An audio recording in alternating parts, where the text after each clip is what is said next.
Hi, I'm Megan Reynolds.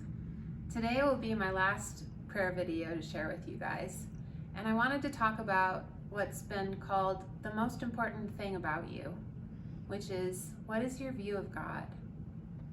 So what is your view of God? Certainly there's probably some truths based on the Bible, but there may also be some distorted views, things that have come up because of different life circumstances you've gone through, lies that you've come to believe, things that have been twisted in your world.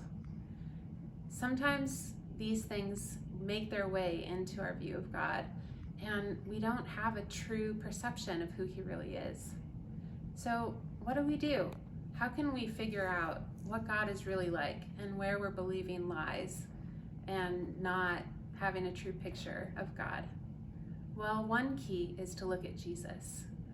Colossians chapter 1 says that He, Jesus, is the image of the invisible God, the firstborn over all creation. For God was pleased to have all His fullness dwell in Jesus. Jesus is the very image of the invisible God that we can't see. So Jesus is the perfect picture, the perfect model of what God is like. There's a quote by an archbishop named Michael Ramsey that's, "God is Christ-like, and in Him is no un-Christ-likeness at all." So there shouldn't be anything in your view of God that doesn't look like the Jesus that we see in the Bible, the Jesus that we've come to know, the God who is love. So how can you dig into this and see the difference between your current view of God and the true picture? Well, there's an exercise in this book called Discovering Our Spiritual Identity by Trevor Hudson that I think is really helpful to give some insight. And it's a prayer exercise.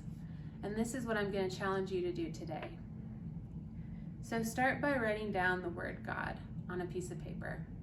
And then underneath that, write down all of the first things that come to mind. Don't filter yourself, just go for it.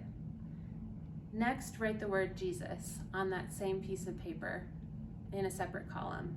And then brainstorm and write down all of the things that come to mind for you about Jesus. Now compare your two lists. Ideally, your list should be very similar. If they're not, those might be some places to pray with God about. So pray over your two lists as you compare them. Ask God, what does He want to show you about your view of Him? Ask God where any of the false views might have come from and see what He has to show you. Look at your list of what Jesus is like and thank Him for who He is. Thank God that He is love, and pray that He would help you to get the truest possible picture of what He's like.